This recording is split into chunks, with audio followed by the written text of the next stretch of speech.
Je m'appelle Aïcha. Mon histoire n'est pas faite de grandes guerres, ni de voyages lointains, mais de la guerre silencieuse menée à l'intérieur de 4 murs en banco, au cœur de Soumbédioune. Notre village, voyez-vous, n'est pas régi par les lois de la capitale, mais par la loi implacable de la lignée. La terre est sèche, les traditions sont plus sèches encore. Moussa, mon mari, était le boucher, un homme grand, avec une force tranquille. Il était mon roc, notre foyer était mon tout. J'ai donné naissance à 2 filles, Kumba et Ndei, 2 soleils, et puis plus rien, le silence. Un silence qui, dans mon ventre, est devenu un tumulte dans mon âme. Le temps s'est arrêté sur ce silence. J'ai commencé à vivre sous le regard des autres. Chaque femme rencontrée au puits, chaque homme croisé à la boutique de Moussa, je lisais la même question dans leurs yeux, le même reproche muet. Où est le fils?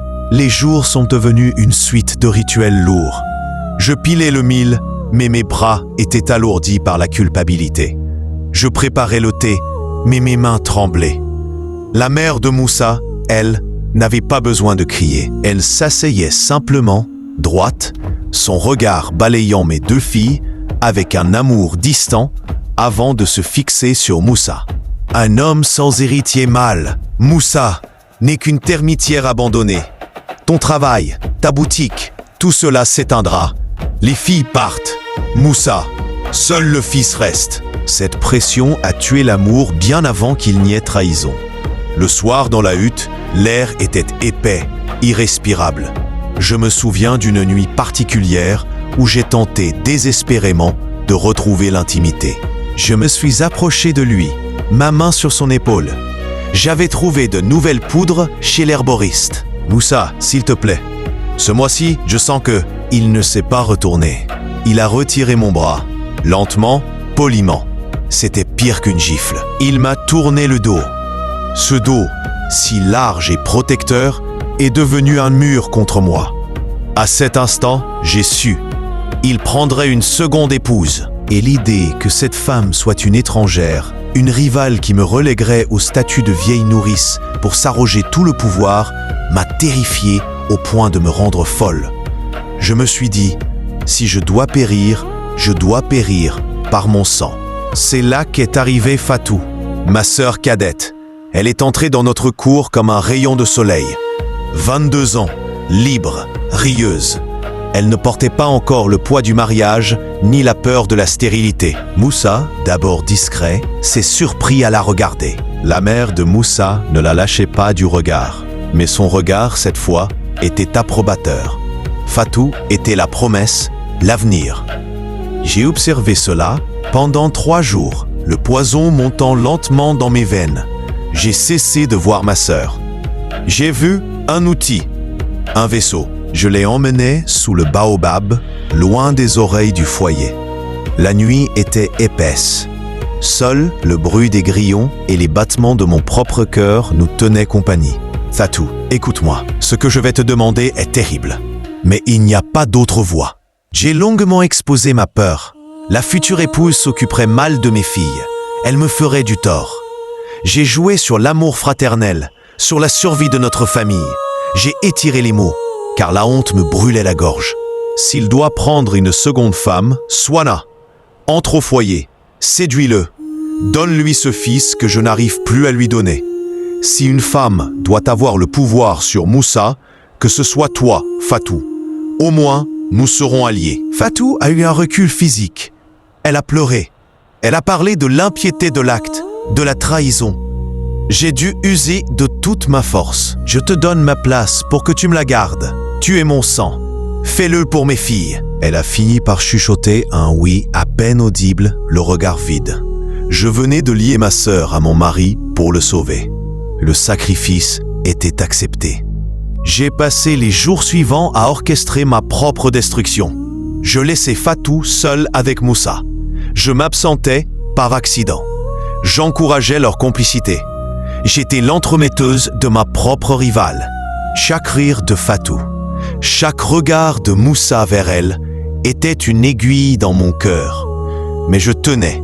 Je tenais par la conviction que ce prix était nécessaire. La veille du jour où Moussa l'a demandé, j'ai vu la vérité dans le regard de Fatou. Elle ne jouait plus. Elle était tombée dans le piège que j'avais tendu. Elle commençait à l'aimer. Et moi, j'avais perdu mon droit de protester. La cérémonie fut un calvaire masqué. J'ai souri, j'ai servi. Quand j'ai serré Fatou dans mes bras, je lui ai murmuré « N'oublie jamais pourquoi tu es là ». Son silence fut ma première alerte.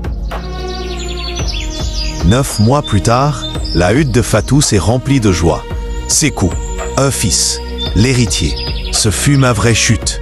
Le village a célébré Moussa et Fatou. Je suis devenu une note de bas de page, l'épouse de l'ombre.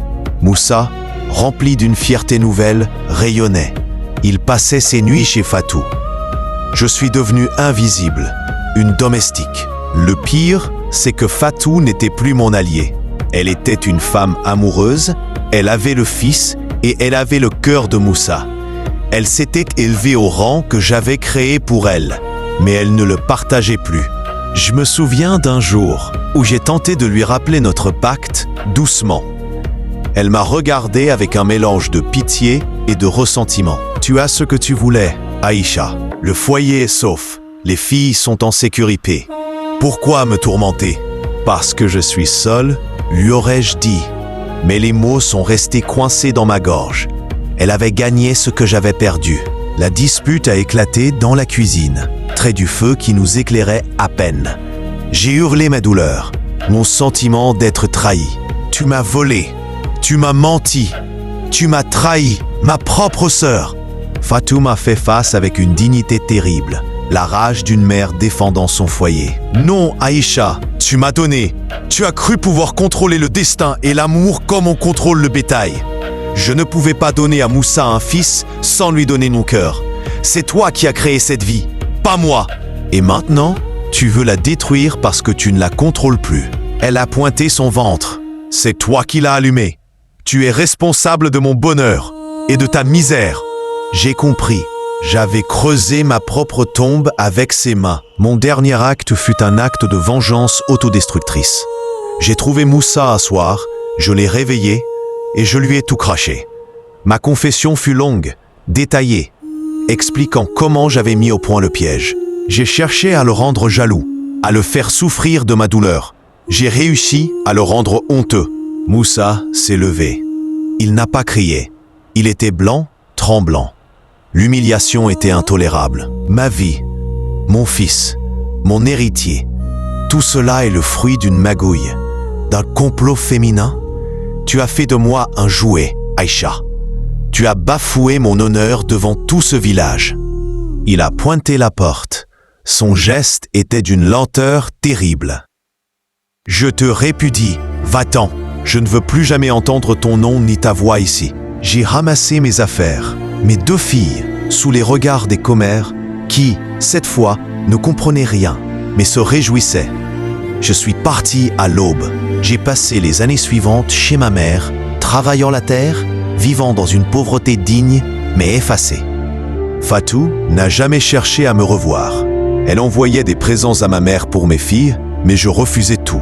Elle était devenue la femme de Moussa, la mère de l'héritier. Son bonheur était ma preuve. Je vous donne la scène finale, qui se déroule 5 ans plus tard. Je suis seul, sous le soleil écrasant. Je laboure un champ difficile. Moussa passe, grand, fier. Il est accompagné de Sékou, un beau garçon de 6 ans. Fatou suit, souriante. Il ne me voit pas. Mais au moment où il passe, Sékou, l'enfant né de mon désespoir, le fils que j'ai acheté au prix de mon mariage, tourne la tête. Il me fixe, il ne sait rien. Mais il est le rappel éternel de ma défaite. La véritable horreur, voyez-vous, n'est pas la trahison de ma sœur. C'est le fait d'être la seule coupable. J'ai créé la femme qui m'a remplacé et j'ai donné le fils qu'elle m'a volé. Et aujourd'hui, le prix de mon amour est ce vide autour de moi. La vie a continué, sans moi.